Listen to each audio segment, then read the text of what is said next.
Good evening. I want to thank the Chamber and all of the team from SAS for having me here. It's an honor to be here with you. I just realized that was the first time anyone's ever introduced me and mentioned basketball who's actually taller than I am. So, although the boots do help. So, okay. Full disclosure, I was on the team at USC. I spent most of my career doing exactly what you're doing right now, having a seat. Didn't play very much, but it was fun to be a part of the team. Okay. Thank you for being here. I'm going to try to make sure that tonight's talk is very much worth your while, and you'll leave here in an hour really feeling like you have an excellent contemporary understanding of how these tests work in the U.S. and what you as parents can and maybe shouldn't try too hard to do with the tests. So these are some of the things that we will talk about. I am mainly going to be speaking to you from now 25 years of doing this work. 25 years ago last fall, I was my first year of college at USC and began tutoring students for the SAT. And no one goes to college thinking that the tests that helped get them there will then become their life's work. That's what happened to me. And I've been involved with these for a long time. And everything I have to share with you is from really being in the trenches with the tests, working with thousands of students over those years. And I think I figured out what works well and what is really a useful, productive role for parents to play in the process. And I can also share with you what are the things sometimes we try to do as parents that are maybe not so helpful. It will sound at a few moments, I want to apologize in advance that I'm giving you parenting advice. That's a little bit bold for me to do because while I do have 4 children, my oldest is only in 8th grade. So you may be thinking, what does he know about helping a student who's stressed out about high school? I've done that vicariously many, many thousands of times. So I'll try to give you a sense of, as a parent, what are the really meaningful, helpful ways to be involved, and what are the times, what does it look like if we're kind of trying a bit too hard? Everyone should have a copy of our book, the Guide to Testing. And if you need a translated version, we have those over on the table. And I want to thank Kevin and the team at SAS for the work. I've given some version of this talk 1,000 times in 20 years, and this is the first time that someone has gone to the trouble of translating the book into another language. So that's really wonderful. I will not cover every bit of that book in detail tonight. We'd be here well past midnight. And no one, not even me, cares about testing that much. So I'm going to focus on the topics that I know tend to be the most confusing and the most important to understand carefully, and we'll go that way. I also will ask that we save questions until the end. Not everybody will want to stick around for questions, but for those of you who have questions, we'll stay and answer all questions. Okay, let's jump right in. This is a fairly anxiety-provoking topic. So I easily find in our popular culture jokes, fun being made of our concern that we have for these tests. This one is a classic. The idea that there's a graveyard out there somewhere with SAT scores on a tombstone. Okay? Now, I don't expect you to be falling down laughing, but this is supposed to be absurd. And as adults, we know that your test scores, whatever you do with them, it doesn't follow you the rest of your life and beyond. But the tests do provoke a lot of anxiety, and I think this talk is in large part about taking that understandable concern that we have for the process and doing things with it that are actually productive and helpful for our kids. Let me comment just briefly on the current competitive playing field. And you will find in anything that you read about college, the messaging is that it's out of control and it's impossible. So a New York Times article titled "High School Seniors Agony." Notice the word in that title, agony. That was an editorial decision. A human being with an agenda chose that word when they could have chosen other words that would highlight how, in many ways, wonderful and interesting and challenging and inspiring the college process could be. But the word that was chosen was agony. And tell me if some of these sentiments sound familiar in things that you read about college admissions, particularly U.S. admission. The idea that the competition creates this intense worry for students, that it's never been so competitive, that what used to be a strong application now no longer feels as strong. These are things you cannot escape in what you read about college admission. This particular article, the Times wrote this in 1957. So what do we make of this? It's always felt intense and competitive and intimidating to go through the U.S. college admission process, particularly the most selective universities. It always has been, it always will be. It also, though, it is not a set of secrets. There are not magic formulas. These places practice something that can be inscrutable and opaque called holistic admissions, which we'll talk about. I like to encourage students, without being too cynical, to be very thoughtful, aware consumers of what they are reading and hearing about college. Back then, that headline helped to sell newspapers. Now, a version of this story is published in the Times every fall, and it now gets clicks, try not to get too caught up in the hype. This one is particularly poignant for me. I have a 14-year-old daughter. So if this is hard to see from the back of the room, the idea is there's an upset student, and there's a parent trying to console her. And what does the parent do? The parent says, "Tell me what's bothering you, and use your SAT words while you do." Okay. Would that be helpful to that student in that moment, to have you trying to kind of do two things at once? No. This one is tough. You know, I'm guilty of this. And as parents, without exception, we are well-intentioned. We want the best for our kids. I think a lot of our behavior in the college process is really driven by fear and by anxiety. And we don't want to make a mistake as a parent that is irrecoverable and that holds our child back from opportunity she might otherwise have had. That is a completely legitimate, feeling and position to be in. However, it is easy in the college process, with all of the anxiety that it provokes, it's easy to try too hard. And you're being awkward about it, and at that moment, your daughter needs a hug. She doesn't need to be reminded to study her SAT words. So there's a reason why somebody thought up this cartoon and drew it and published it. So I will try tonight to really help you find, as a parent, this fine line between how to do the most for your child and be very helpful, but also not try so hard that it's counterproductive. Okay, so we'll talk about that carefully. Okay. The testing world is a lot more complex than it used to be. When I went through the process, it was the early 1990s, and back then, my parents did not go to an event like this and sit in the audience for an hour where a speaker came in from another country and handed them a 100-page book to try to explain it. Okay? That didn't happen back then. And somehow everything still worked out. So what we have now with admission testing in the United States is, on the one hand, a much more flexible set of options. You have a lot of choices with how you decide to handle tests, but with those choices does come more complexity to try to navigate. So some of the questions that students need to face would be about which tests to focus on. And you do have choices. Until fairly recently, there were communities that had simply not even thought of the ACT. The SAT was historically more popular in the US on the East and West Coast especially. In international schools, the SAT was also more popular. Colleges do not have a preference and have not had one for a long time. So SAT or ACT, that is the student's choice. There's no bias or preference either way. And then these questions as well, the essay, the subject tests, what do you make of these tests? Then there are some questions that really get into timing and reporting. And I will spend a good chunk of time tonight on timelines for dealing with testing and dealing with some form of preparation for the tests. And I'm going to go ahead and preview for you the argument that I'm going to try to make. And I will defend it with data and some anecdote. And it goes like this. These tests can be very successfully prepared for in an efficient, kind of surgical manner that does not start too early and does not need to dominate, years of your child's life. It is wonderful that there are elementary school families here and middle school families. I want to be very clear with you. It's good that you're here. Very little that you will hear tonight, really nothing, should you go home and start doing something with. High school families, especially as you get well into 10th and certainly 11th grade, students should be dealing with the test. I don't believe it's appropriate for a middle school student, even, I'll be very honest, a 9th grade student, even only in some cases 10th grade, should students actually be doing formal tutoring classes for these tests. Giving these tests 2-3 years for preparation is giving them more credit than they deserve.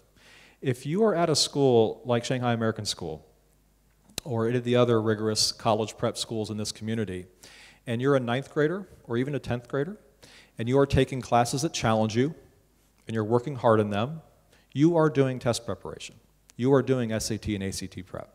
You're laying the foundation that some very specialized practice can build on when it's developmentally appropriate. So I have data to really, I have evidence that the 2 to 3 year intensive approaches to preparing for these tests do not get better outcomes. They take more time, but they don't get better outcomes. It's sort of a sledgehammer to a nail approach. So I would ask you to think of efficiency as part of the way you think about the best plan for testing. So we'll talk about timelines and then also how you report scores and what you have control over. Okay. Let me first give some context to why these tests matter and how U.S. colleges use them. So you think about the landscape and what colleges have to consider. The single most important factor in a student's application is their actual performance in high school and what the transcript reveals about them.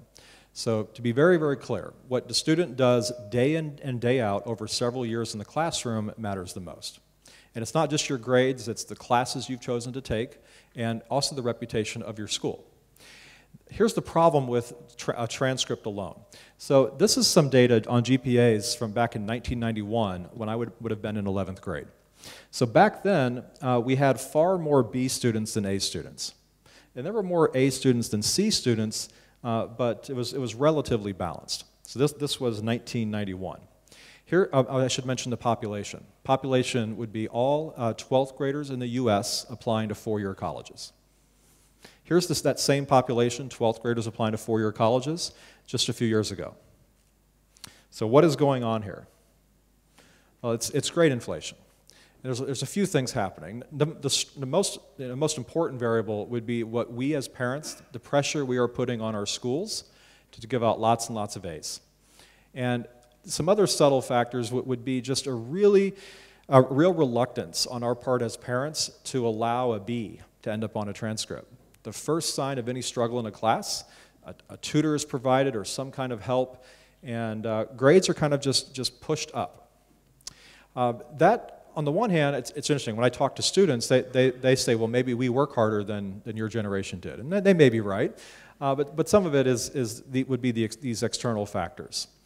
Standardized test scores, the SAT and the ACT, there's a lot about them that is objectionable, that is problematic with how they operate in our culture. I could do nothing tonight but complain about the SAT and ACT and the ways in which it's bad. Okay? But they do a few things well. So things like GPA are vulnerable to these things that skew a distribution. Here's the distribution of SAT scores. So what does that look like? A familiar shape to you. Sort of a bell curve, and it's a normal, nearly a normal distribution. This is what these tests do well, and they do it consistently. So every single time the SAT or ACT is administered, this will roughly be the outcome. Internationally, the majority of students score in the middle, within 2 standard deviations of the mean. It's 400 to 600 range. Here's the distribution of ACT scores. It's roughly the same shape. Now, we could debate what a really high ACT score says or doesn't say about a human being. And I want to be the first to tell you that a high score has value in the college process, but in the long run of life, it doesn't mean a whole heck of a lot. And as adults, we could probably all think of someone that we have known or we've worked with who maybe was good at taking tests, but struggled in other ways. Maybe lacked common sense, or street smarts, or sense of or good discipline, good judgment. Character, empathy, kindness, sense of humor. None of these are things that these tests get at, and all of those things are things that colleges really care about. Okay? So, a 35, 36 in the ACT is nice, but it's just something to help you get over a hurdle. What we cannot deny about the highest scores is they are the most unique scores. So whatever you choose to make of, say, a score above 750, only about 2 to 3% of students worldwide are going to have scores above 750. So whatever value colleges choose to attach to them, it gives them sort of a leveling stick to help them understand the context in which the students' grades have been earned. It's very crude and it's very problematic. Colleges in the US know very well that these test scores correlate with family income. So they are looking for students, and trying to to cut students some slack who have not gone to a school where there's lots and lots of resources. So that's one thing that's going on. Colleges also know that up to a certain point, these tests are very responsive to test prep. I remember, when people made a case with a straight face that these tests could not be coached. There were white papers, research that tried to make that argument. That was always ridiculous, and I don't hear that argument made anymore. Now the discussion is about how much can they be prepped, how vulnerable are they. So again, here's the ACT distribution. I think it's helpful to talk about these with percentiles, and I want to try to answer the question of, realistically, how much can students improve? So here is the percentile curve. So the 50th percentile is right around a 21. And let's look at a few different scenarios. So first, let's take a student who's starting with a 19 composite score out of 36. That student is in the 44th percentile of all the ACT takers, about 2 million in the entire world every year. Right? So a percentile, it's useful to think of that as a competitive field. So if you're in the 44th percentile, here you are. Here are the students you're ahead of, and here's the students ahead of you. And for many students, a realistic goal from this starting point would be to try to cut the field ahead of her in half. That's on a percentile basis a realistic, achievable goal in most cases. So what that would require would be improving to a 24, which would take her to the 73rd percentile, and she would have then halved the field ahead of her. A few comments. One, that is a realistic goal, realistic increase for most students. And you may be thinking, well, what's he going to say? He works in test preparation. Okay. I have data that a 5-point gain in the composite is not easy or automatic, but it's fairly routine for students who are well prepped and who work hard. That in some ways, again, for colleges is a problematic reality. Because how do they know when they're looking at a 19, is this the student's potential, the best she can do? Or was she not getting any encouragement, any help, any resources to do the kind of very focused, sophisticated practice that would have raised her score? So that kind of murkiness, uncertainty is built into these standardized test scores. And the colleges that are doing it right understand that these scores are not precise. They give some context, but they're cloudy. They're not clear in what they say or don't say about students. The other reason why colleges do still rely on these scores is there's something about them that up to a certain point then resists improvement. So while a 19 to a 24 is common, a 19 to a 34, very unusual, really almost unheard of. If you see that on a test prep company's brochure, I would be suspicious. If it's even true, it was a very unusual set of circumstances. So that's why colleges, in part, find these scores helpful. Grades, ultimately, if the way a class is being taught is fair, a student's grade should not be capped. If he's willing to work hard enough at it, he should be able to get an A. These tests don't quite work that way. And I don't want to sound harsh, but it's just true. The data tell us that on these tests, and lots of effort to improve, eventually we'll kind of hit a ceiling for most students. Only a small percentage of students will be able to ever get a perfect score. So the number one thing I think we need to do as parents is certainly expect and intend to help our students improve, but when our students start to hit against a ceiling, and the concept of diminishing returns. So you're working at it, you're improving, and then that improvement starts to level off. And at that point, what do you do as a parent? Do you accept it gracefully? And you say, there's something more important my student could be doing with his time rather than another round of preparation and taking the test a third or fourth or fifth time? Or do you say, you know what, you got to take it again and put you in one more class and keep kind of banging his head against the wall at it? I can't tell you exactly when that point will come, when it's time to be done with testing, but it will. And it will probably be late in 11th grade or early fall of 12th grade. Right? So doing enough but not too much is the balance that you should be seeking. Another scenario, say the student has a 29. That is the 91st percentile. It's not that much room to improve. And in this case, the field ahead of her is small, and cutting it in half would mean only going to a 31, which would be the 95th percentile. Now here it becomes very debatable. A 29 to a 31 is not a terribly large increase, and she could probably seek a larger increase and realize it. So in most cases, you maybe wouldn't be satisfied with that. You'd keep trying for a bit more gain. 29 to 33, even 34 happens. 29 to a perfect 36 is unusual. Most students who can get a 36 would already be well into the 30s the very first time they take it. That's, again, backed by data. So again, it's about having realistic, aggressive, ambitious, but realistic expectations for students. So just some perspective on how to think about score improvement. Okay. Let's talk again about these questions, and let's jump into the first one, SAT or ACT. So one more silly cartoon. This is the rumor mill in action. Parents gossiping, chatting, sharing stories. And I am certainly supportive of talking with your friends who have older kids and what worked for them, but beware of bad advice. And there's always that one parent who has a daughter who got into this wonderful U.S. college, and how he feels like he's cracked the code and he's telling everybody how to do it. Watch out for those cases. I also would tell you to beware of so-called independent college counselors who are not beholden to anybody, not necessarily licensed or credentialed in any way. There's no real regulations that people do that independently are accountable to. And I see a lot of bad advice being given by private college counselors and by test prep tutors. So you have, certainly at SAS, you have experts with the correct information, and that would be my place I would start and probably end to get accurate advice. There are some good independent college counselors, and there are some that are not, that are really making things up and preying on your anxiety in ways that are not helpful. So some perspective. So this is nonsense, okay? Left-handed students born on Tuesdays has nothing to do with it. A lot of the generalizations that you've heard would be things like this. Maybe you've heard this one, that a student who's a certain type of learner is better at this test or that test. That's not helpful.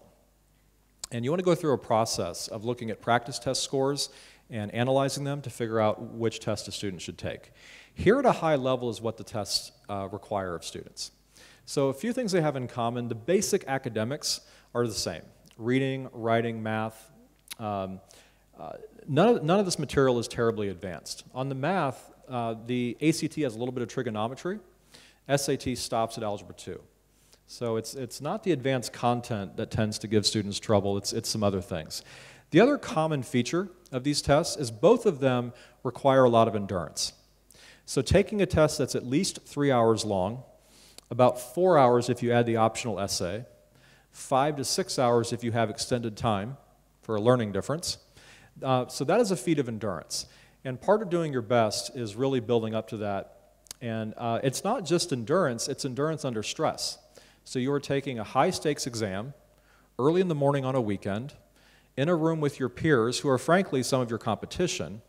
It's multiple choice, it's fast-paced. All of that is operating on you and you're still a kid. Your 16-year-old is a kid. Okay? So this is all part of the experience. Where the test differs in some of their rules and format and structure. And these are the things that help students decide which test is better for them. So the ideal process is for students, I think by fall of 11th grade at the latest, have taken practice tests to inform decision making. Sometimes those practice tests, 10th grade, even 9th grade in some cases, that's fine. But you don't want to make the decision between the tests just blindly or based on instinct. You want to get data, understand what you have, and then pick the best test. Let's look at some differences. So both tests have reading comprehension. That's blue here and blue there. So both tests will require of students to read something that maybe is not interesting to them, maybe boring, read it quickly, under pressure, and then answer nitpicky, fussy questions about what they read. If you don't like that, you won't like it on either test. Both tests have that. Where the tests have some differences is in their structure. So the SAT, reading is the first section at 8 o'clock in the morning. First thing you have to do. It's also quite a long section, 65 minutes, all reading comprehension. You have to stay engaged with that material. On the positive side, the number of questions is fairly modest. So 52 questions means you have more than a minute per question. ACT, reading comes up 2 hours into the test. So maybe now you're more awake, or maybe now you're getting tired, depends on you. It is much shorter, 35 minutes. So as a student, you feel that. Half an hour shorter, you get it over with more quickly if you don't like it. On the not so positive side, ACT reading is much faster paced. So notice with 40 questions in 35 minutes, you have less than a minute per question on the ACT reading. So a lot of this comes down for students into pros versus cons, pick your poison. Do you want to be able to read a bit more slowly, not be as rushed, but have to read for longer and keep your focus up? Or do you want to start at 2 hours into the test and get it over with more quickly, but really be hurrying? Okay? And most students, they'd say, well, I don't know. And this is what practice tests need to do, give them experience trying both. Math. ACT math, straightforward. 60 questions, 60 minutes, all multiple choice, and a calculator is allowed. So the format doesn't confuse students, it's just fast-paced. SAT math, there's a few things going on. There's a long section at the end when you're maybe tired. It's almost as long as the ACT, a lot fewer questions, but a lot of times the SAT math requires you to read more. It can be a longer, wordier word problem, whereas ACT math tends to be more formulaic. Before you get to that section, there's another math section which is shorter, only 25 minutes, with 20 questions. In this section, you're not allowed to use a calculator. So that's a very different feel. So you have to move very quickly. And in a 20-minute question, you cannot afford to kind of lose your pace, and you've got to navigate it without a calculator. Another subtlety. Let's say that for you, math is your weakness. And let's also say that you get tired taking a 3 to 4 hour test. For you, the entire second half of the exam will be all math. So maybe that's not a great fit. So the exercise here is to go through, I'm covering a few of them, but there's about a dozen factors, and try to sort out which test is better for a particular student. For the sake of time, I won't talk much about English, writing, and language. They have a lot in common. We'll let the handout cover that. But science on the ACT is often confusing. It's not science the way you would think of biology or chemistry or physics. What it is really is more reading comprehension. But it's technical reading. And there's always a quantitative component, charts and tables of data. So the science, there will be some questions, a minority of questions, where knowing something from a science class in school would help you. But for the most part, that's not what it's about. And it wouldn't be so bad, except, my goodness, is it fast-paced. It is not unusual at all. This may happen to you. Your child, the first time he tries an ACT practice test, which he should do by 11th grade, if not earlier. And he comes home and he says, Mom, I couldn't finish the science.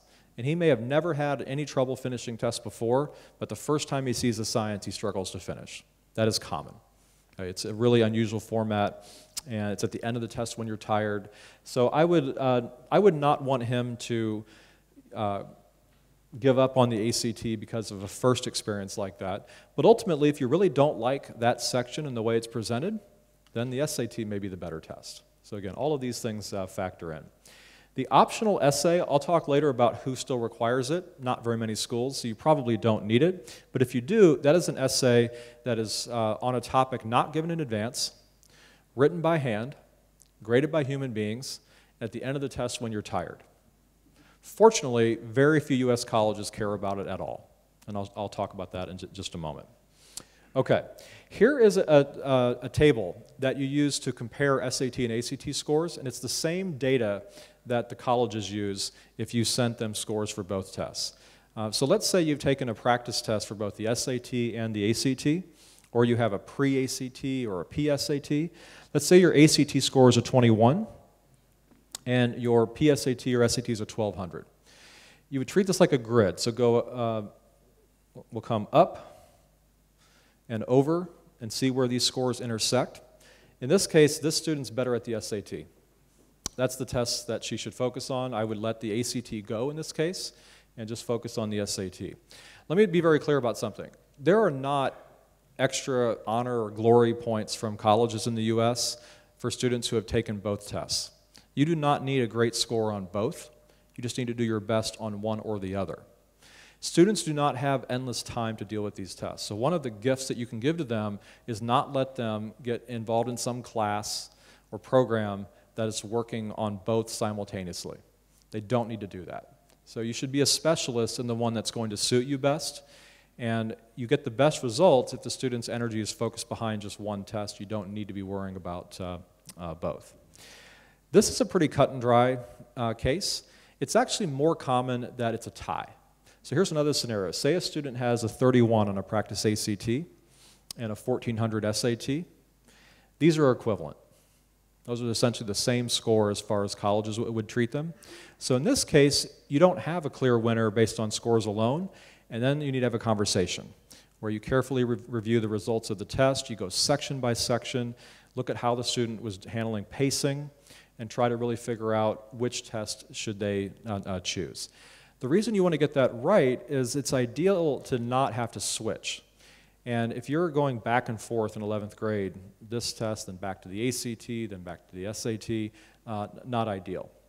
A red flag, if you are looking at local tutoring companies or classes or schools, cram schools, a program that wants to sign you up for combination prep for both either doesn't know what they're doing or is not acting in your best interest. Okay? And I'm sorry if I've offended someone who's, it's one of those schools, but it's true. Okay? Efficiency should be part of your goal here. There's just not a lot of enduring value that's attached to these tests. You want to give them the attention they deserve and then not any more time than that. So picking one or the other helps you do that.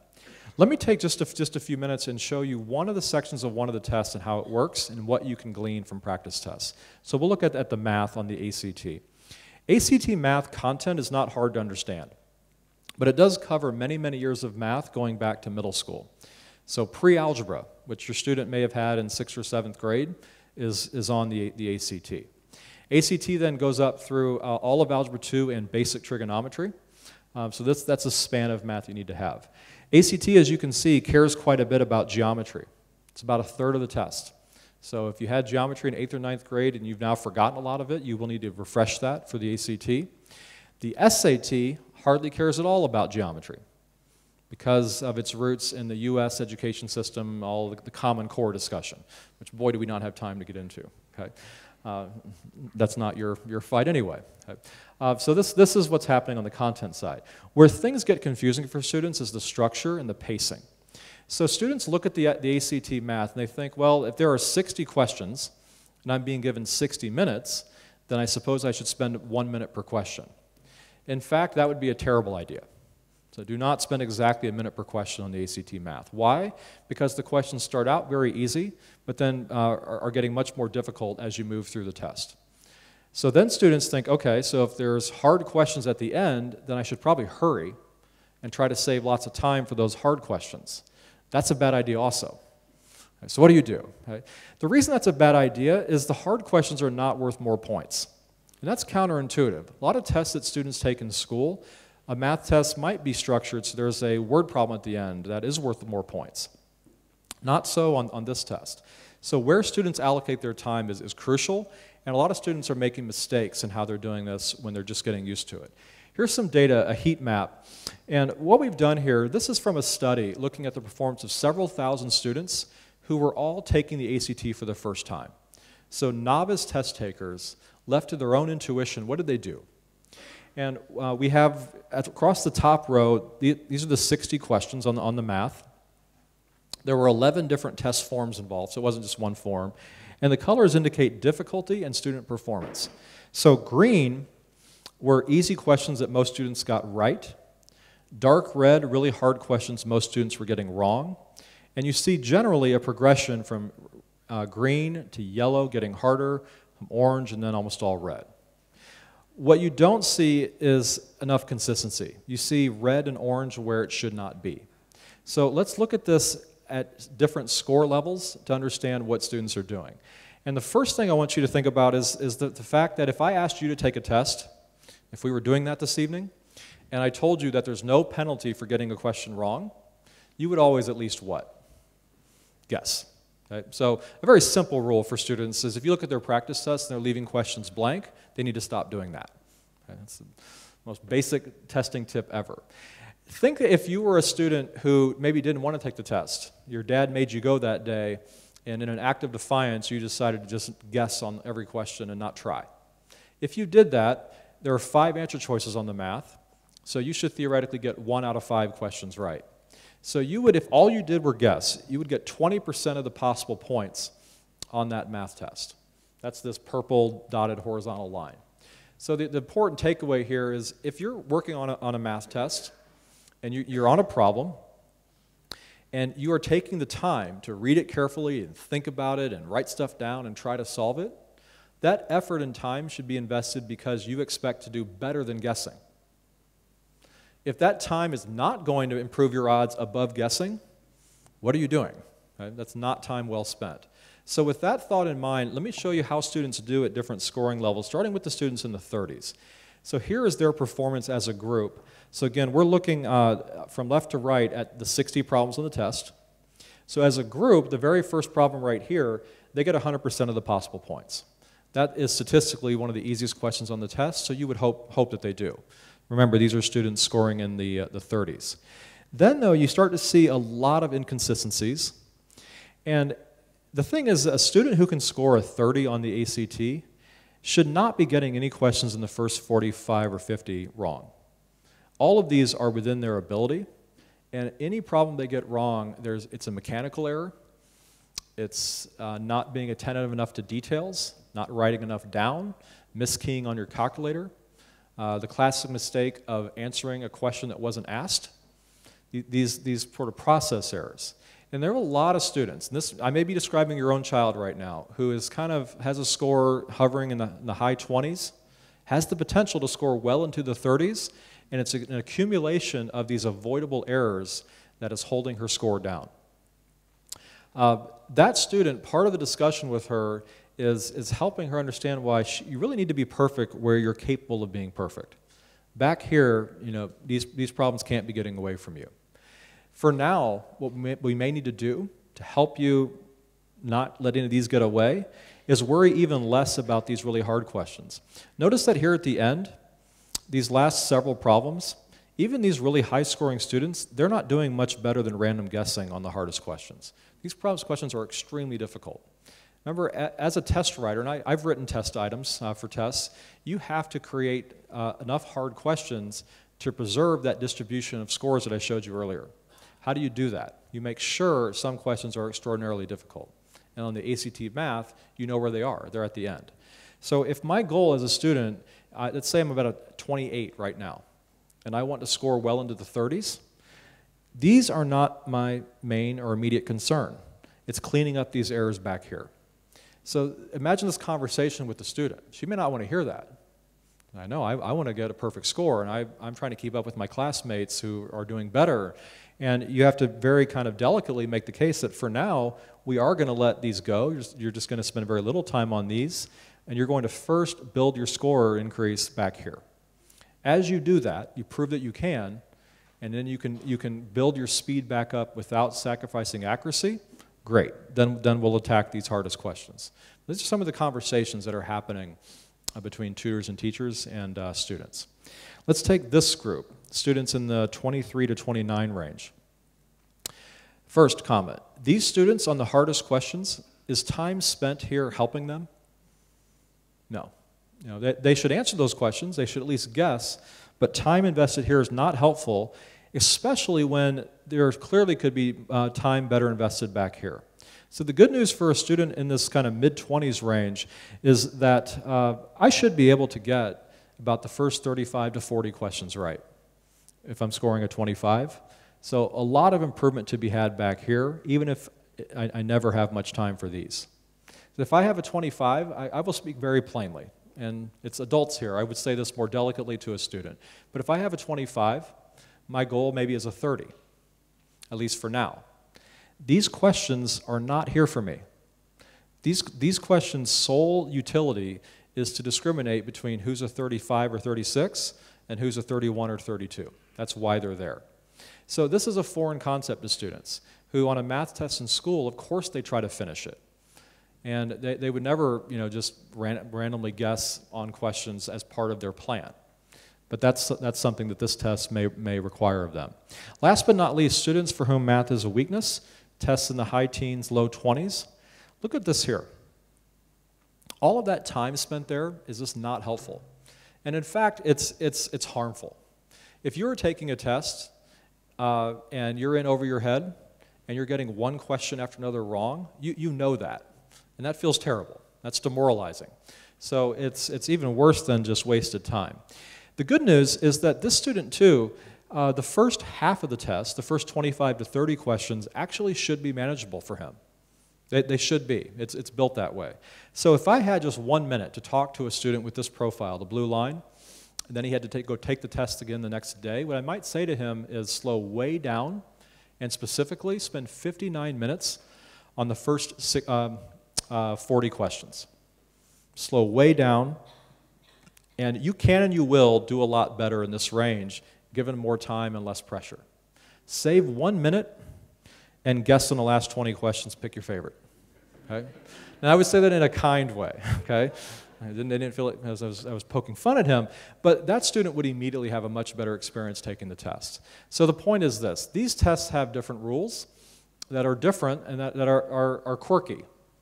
Every test has its own idiosyncrasies that are different than what students face in school. So you just cannot let a student taking these tests for the first time, maybe a practice test, 9th or 10th grade, and you see a score that seems disappointing.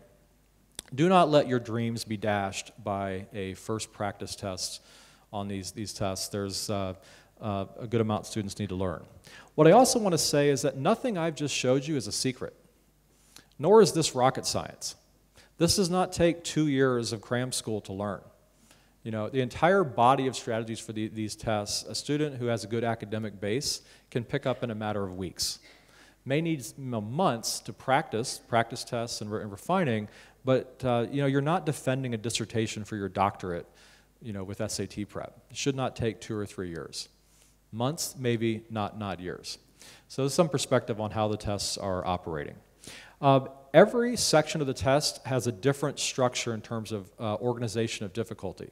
So ACT English is not organized by difficulty. Of those 75 questions, you'll get just as many easy questions in the final third as you will in the first third. Now you do here on this heat map, you do see more red and orange in the final third of the test. That's not because of raw difficulty. It would be why. Students are tired or students are running out of time. So perfecting your pacing is a big deal. So what do test scores say about a kid? And what does it take to improve them? A big part of it definitely is content knowledge. These tests, the most legitimate reason for existing would be they're here to reflect what a student is supposed to have learned. And if you've forgotten geometry, you don't know your English grammar rules, or you're not good at reading comp, that will show up. And part of test preparation should be to address obvious gaps in what you should know.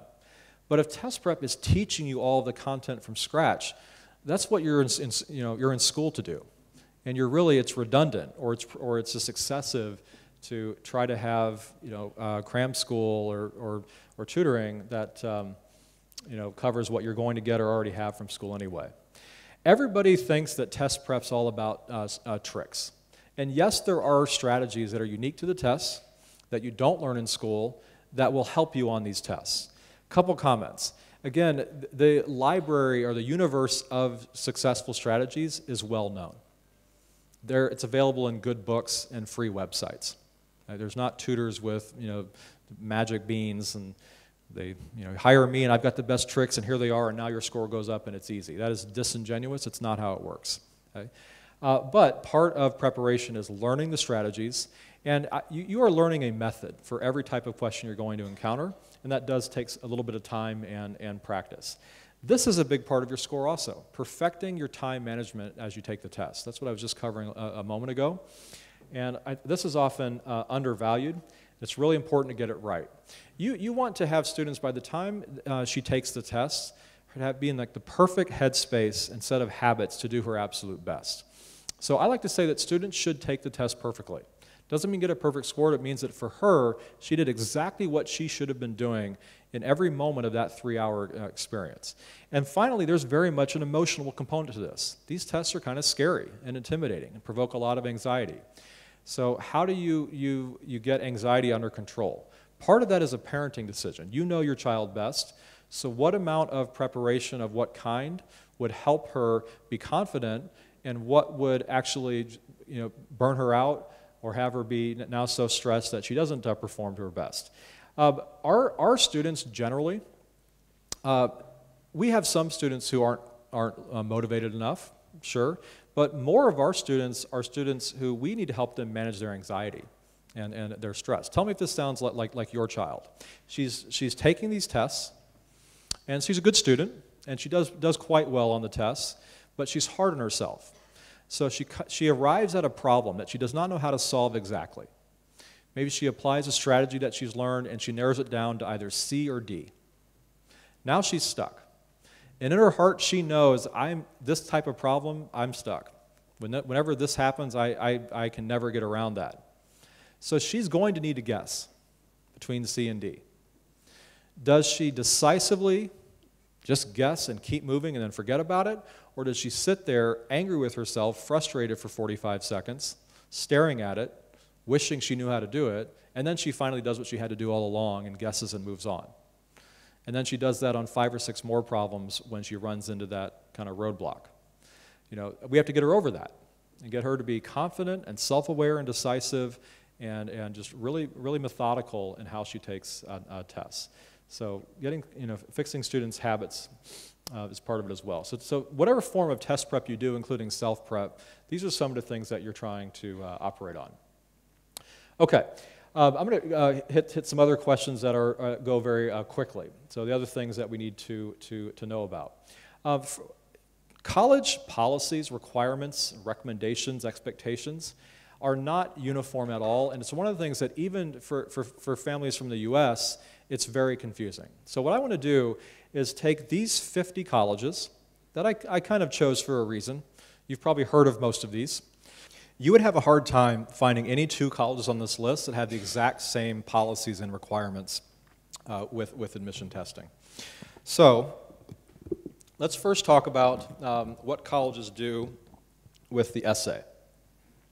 So out of all of these 50 colleges, all of these ones in green do not care about the essay. It's not even recommended. It's not expected at all. You don't need it. By the way, I should have told you, when I go to a presentation, I always take pictures, and you're absolutely welcome to. It's fine. But I'm also happy to share the entire PowerPoint if you'd like to have it as well. I take pictures because then they're in my photos and convenient, but just know I will share the PowerPoint. So all these ones in green, you do not need the essay. There are a couple colleges, a handful of colleges that recommend the essay, and this frustrates those of us who advise students. If you're Stanford and you say something's recommended, how is everyone going to interpret that? Whenever you're looking at a selective college and they say recommended, it's safe to think of it as, well, I probably should. It's expected. The UCs in California still require the SAT, ACT essay. They are the only selective colleges in the entire United States that still require them. And if they would drop their requirement, this essay would actually go away. Right, so the UCs blame the Californians for holding on to it. So do you need the essay? I'm going to tonight, I can't give you black and white advice. This is partly why we have a talk on testing. If there were black and white advice on tests that applied the same for every student, you would just be given a to-do list by your counselors and off you would go. So do you need the essay? The absolute safest thing to do is just take it. Okay? You'd probably be fine. In the handout, we explain what's a good essay score and what it's all about. But the likelihood that you need it or that it becomes a factor in the admission decision made on your application is vanishingly small. Okay? So I'm not going to spend any more time on it. Let's move on to this question of once you've taken the tests and you have scores from several test states, do you have to send and report all of your scores? And the answer is it depends. The majority of colleges, here are the ones in green, allow you to practice what is called score choice, where you can send this test state but not this test state for the SAT or ACT.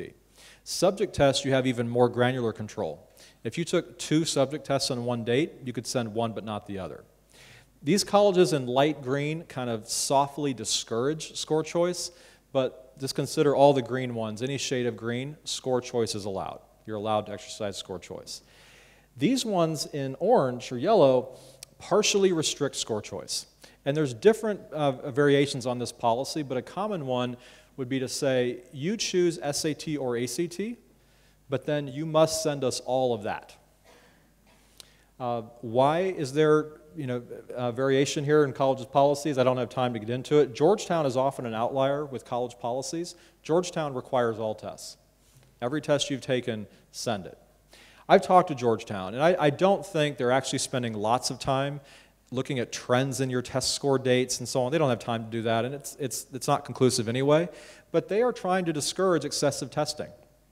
And they want to see if you're a kid who had lots of access to taking the test over and over and over. So there's some incentive to be thoughtful and moderate in how much time you spend taking the test. Most of our clients, 90%, we work with about 5,000 students a year, 90% of whom are in the United States. The majority of them take the test at least twice. Some of them take the test a third time. Very few of them take the test more than 3 times. If they do, they might be a recruited athlete trying to reach some qualification level, or there's something unusual. And that's because they are well prepared for their first exam. Use practice tests. And they also, most of them are waiting to take the test until it's developmentally appropriate, and they're likely to post a score that they want to reveal. So I am not a fan of taking the SAT or ACT officially in 9th, 10th grade. You can take practice tests then, and there are official practice tests available, but just racking up lots of real scores, I think, is not worthwhile. 2 more questions. When you take the test more than once, in many cases you'll have lopsided scores. How do colleges deal with that? Many colleges practice what we call superscoring. So let's say on the April ACT date you peaked in math and reading. September you peaked in English and science. Many colleges would superscore those results and give you a new composite, your best subscores from different dates. So this is a fairly common but not universal practice. So of these 50 US colleges, these are the ones that superscore both the SAT and the ACT. Great. So you don't have to be at your best on all subjects on one date. Here are colleges that inexplicably superscore the SAT but not the ACT. There's no good reason for that. They need to stop, right? But still many do. So if you are taking the ACT and you're applying to a good range of US colleges, there's probably a bit more pressure on you to peak across the board on all 4 areas on the same test date.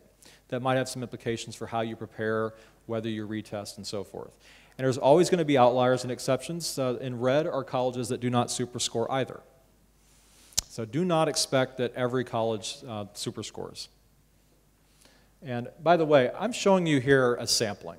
So this is just a way to give you a sense of the concept and the variation. For all of these rules, these policies, we have more detailed lists, and I've given you page references to the English version of the book where you find that in detail. And then some of these topics are evolving so rapidly that even the printed book that we print twice a year can't keep up. And there's always a companion resource on our website that has the most current information. Last but not least, subject tests. When I took these, they were called achievement tests. And then for many years, they were called SAT-2s. Now they're subject tests. 1-hour tests in different academic disciplines. They are not the same as APs, not the same as IB exams. They're shorter, only 1 hour. They're more flexible. They're not tied to specific curricula. But they're a chance for students to demonstrate some skill in these areas. So generally speaking, if you need subject tests at all, you would ideally want to take 2, typically. More than 2, sure, if you can do that easily without a lot of extra trouble. And here's the menu. For the most part, it is your choice whether to take them at all, and then which ones to take. There's just a few exceptions where they're required and it's specified which ones, but here are your options. Do you need them? Out of these 50 colleges, there are 4 that do not care about subject tests at all. These 4, they're absolutely silent on subject tests. They tell students we do not need them. Then there are these 7 colleges that are unique outliers. These are what we call test-flexible schools. NYU is a well-known one, where NYU requires tests, but they give you a menu to choose from. So at NYU, you would not actually have to take the SAT or ACT to be considered for admission. To satisfy the testing requirement, you could use AP scores or IB scores. That makes a lot of sense, especially for students from overseas who don't go to school in the US. You go to SAS and you're in the IB full diploma program, I don't need your SAT or ACT scores. That's junior stuff compared to your more advanced classes that you've chosen to take. So these 7 colleges have figured that out. These colleges in the yellow, they don't quite recommend subject tests. They use kind of more nebulous language like, well, we'll consider it. And you have to interpret what that means. Everything in college admissions is about the context.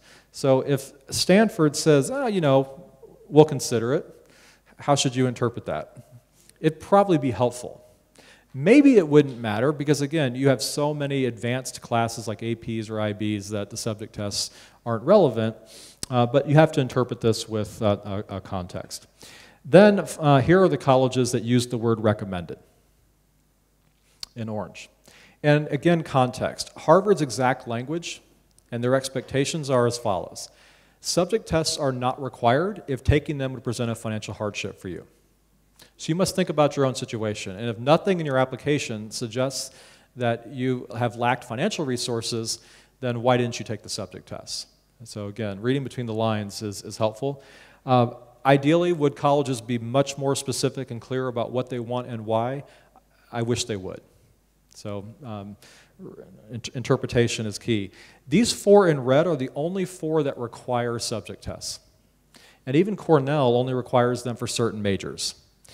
Harvey Mudd, Caltech, and MIT, what are those schools especially well known for? They're renowned for their engineering programs. So they want to see subject tests. They want the math, and they want one of the sciences, and they may even specify the science. Now, this is kind of a non-issue. If you realistically hope to have any chance of being admitted to MIT, is taking the Math 2 subject test a big deal for you? Math 2 basically is a pre-calculus test. I hope you can ace a pre-calculus test if you consider yourself a decent candidate for MIT. So this gives you some context. I can't say if subject tests are worth your students' time. They may not need them at all, and they may still have wonderful options. But there are some cases where subject tests are not difficult for them to add and where they then do have some value. I can say this clearly. If taking a subject test would require a lot of additional effort for you outside of school in order to do well, then it probably wasn't a good choice. You're probably reaching where you don't need to. So this is some context on subject tests. I showed you earlier the percentile curve and the distribution for the SAT and ACT. And for the SAT and ACT, it was helpful to think about percentiles in evaluating scores. Do not look at percentiles for subject tests. That's not what colleges do either. Look at the distribution here for the Math 2 subject test. That is not a normal distribution. Okay, you see all the scores piling up in the 750 to 800 range. Why is that? It's a much smaller self-selected pool. You don't take the test unless you consider yourself quite good at math. What is a good subject test score? It's contextual. I know I've said that now several times. Let's take a Math 2 score of 740. Is that a good score? Well, depends. On a percentile basis, it may not look that good, and if you're applying to MIT or Caltech, the average Math 2 score, guess what? It's an 800. So a 740, actually, if you were applying to Harvey Mudd, wonderful engineering program, and your Math 2 score was a 740, that might keep you out. That might be one of the factors that has you denied, as that's just not competitive at a place like that. But let's say you're applying to a liberal arts program at a very competitive but less selective school. Let's also say that your SAT math was a 690. In that case, that 740 Math 2 is additive. That is, relatively speaking, that is a good score that would be useful. So again, it all comes down to the competitive environment that you're in and what is in the rest of your portfolio. Okay. The scale is kind of artificially capped at 800. If we allowed the SAT 2 scale to run out to 1100, that's what the distribution would look like. But it doesn't, so scores pile up at 800.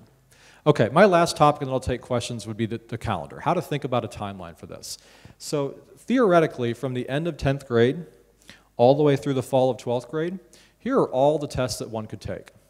Wait, don't take a picture, because my goodness, you shouldn't do that. I've seen it attempted. I've seen students pushed to take every one of these tests. Boy, is that a bad idea, okay? But but you do have choices. Now, some of these test dates you'd be required to travel internationally to take, which is unfair, but that's the current reality. But this is the complete menu. Two key things to remember from this evening. One would be that most students, if you value efficiency and are protective at all of the students' time, they are most likely to do their best, peak on these tests, the second half of 11th grade or the beginning of 12th grade. So most students targeting that window when they're most developmentally ready to peak is being thoughtful of their time. So if you start early, I don't know if you're going to finish early. You probably won't unless the student basically is capable of getting perfect scores. The only thing I know almost for certain, if you start earlier, is you're going to prep for longer. Who does that benefit? Tutoring companies. How many of your 11th graders, if you have an 11th grader tonight, how many of your 11th graders have lots of free time to do as much prep, as they possibly could? So that takes from something else. So figuring out the best time to do it is important. The second thing I would strongly recommend is that you have your students specialize in one or the other. You don't need both. So let's say you went through the exercise of evaluating practice tests and you chose the SAT. So you're narrowing, you're focusing the students' energy. Let's quickly fill in a bunch of pieces. So let's start from scratch and first start with what you do not have a lot of discretion over. APs are in May. If you have APs, that's when they are. It's also helpful at the beginning to think about the end. So let's say you look at the entire calendar and application deadlines and you say, we don't want to be taking the SAT any later than, say, October. So that's your fallback point if you need it. You may not. Other pieces that fill themselves in, you've got the PSAT, October of 11th grade.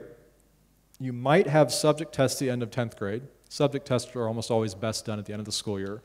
You more likely have subject tests at the end of 11th grade when you're in more advanced classes and you're older. So what's left is to fill in your first SAT. And for many students, March of 11th grade is a really smart time for a first official sitting. Very popular test date for juniors. Why? It's a smart hedge. You're letting as much of the student's academic and just personal development occur before they take a test that will go on their record, but you're also leaving many, many test dates still for repeats if you need it. December of 11th grade is also very popular for a first SAT. The most common mistake that we see are students who are pushed into a lot of concern for an early fall of 11th grade test date. Very few students, again, the only exception would be the students who are near perfect. Very few students post a score fall of 11th grade that ends up being one they want to reveal to colleges. For most of them, it just serves as a practice test. So again, to think that what it means, if you're intensely concerned about a test date here, you're doing lots of test prep leading up to it. My goodness, is it a mistake to let concern for these tests interfere with getting 11th grade off to a great start academically. For many students, 11th grade is going to be the toughest year they've had yet.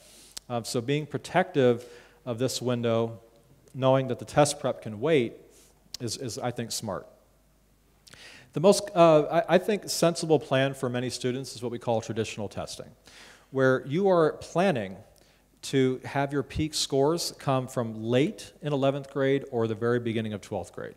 All of your timing, your preparation, is put together with the expectation that you will peak then. So if that's the case, starting lots of test prep way back in 10th grade is just overkill, not necessary. Right, so that's a common plan. This used to be the most common approach of our clients, and no longer is. Now, early testing, as much as I'm advising against it, is the most popular approach for our clients. Here's their rationale. They would like to be done by the end of 11th grade if possible. That's nice, if it's realistic for that student. But pushing a student who is going to need later test dates, pushing them too hard to peak early can backfire. The other thing that typifies the early testing approach is a lot of prep is done the summer before 11th grade.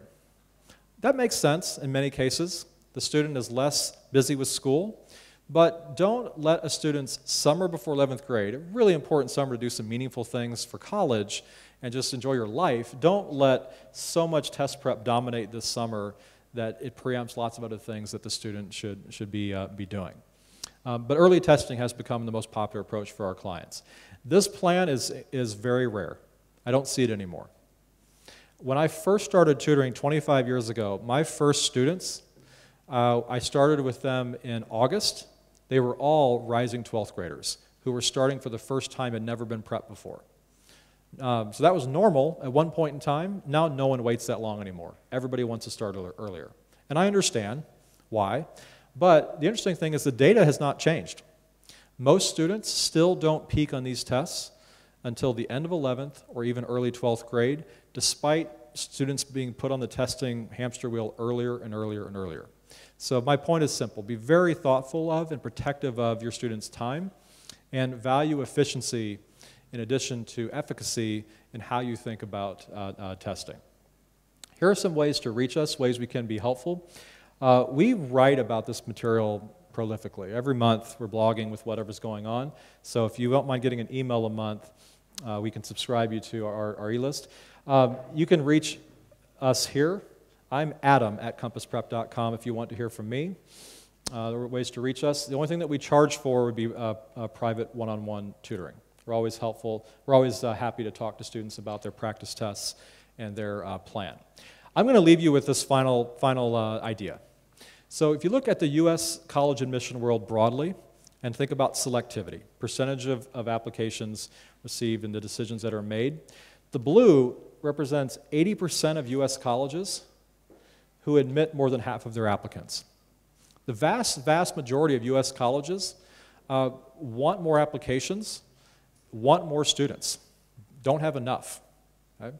Now, it's just wrong to think that all of these are not good, however you define what makes a good college. That's disrespectful to lived experience of millions of people that have gotten great educations and been successful from these colleges. Now, the 1% that you can hardly see, this purple slice, only 1% of U.S. colleges admit less than 10% of their applicants. That's about 30 or so colleges. Now, if I named them, you've heard of them. They're wonderful places, okay? And I understand that. And I'm not here to tell you should not be ambitious in looking at very selective U.S. colleges. I get it. Those are our clients. However, without knowing anyone here, I can say what I'm about to say with absolute confidence. There are far, far more U.S. colleges that your student could apply to, be admitted, go and get a wonderful education, wonderful four-year college experience, be well prepared for the next phase of their professional or academic life. Way, way more colleges where your student would thrive. Then there are colleges that they think they'd like to go to, but who won't take them. That's just the numbers. The math is in your favor. So if you start this whole process by accepting that and take a deep breath, what's left in front of you is still at times confusing and intimidating and challenging, but it's this really wonderful opportunity to go find one of many great fits where the student can be very, very successful. So I say that with all sincerity. This is a really helpful number to always keep in mind. The admission rate at U.S. colleges, the entire country, is 70%. Of all applications, 70%, the answer is yes. College says, please, we'd like you to attend. This is a very important statistic for people who work in admissions at U.S. colleges, yield. Yield is the percentage of students offered admission who say yes back to the college. So, and that's only 33%. 2/3 of the time, the student rejects the college, says no thank you. So you are in the driver's seat with this process if you allow yourself to think of it that way. Unless you don't believe me, you think, oh, you know, it's only about the scores. What is he talking about? Stanford. Stanford gets hundreds of applications every year from students with perfect scores, 1,636. And they deny almost all of those too. So it's at the end of the day, there are the most competitive U.S. colleges, perfect grades and perfect test scores. You know, there's lots of students with those credentials. And it's the time you might spend as a student stretching yourself, developing other aspects of what you have to offer that could make the difference. So this is some perspective to keep in mind with how we think about scores. I'm going to stick around for questions, and what I'd like to do is if you have a question, I will repeat it through the microphone so others in the room can hear. Those of you who, I think we have some announcements, those of you who have had enough testing for one evening don't have to stick around. But I just want to, again, thank Mark and Mindy and the staff from SCS and the Chamber for putting this event together. It's really been wonderful to be here. Thank you, and the best of luck to you.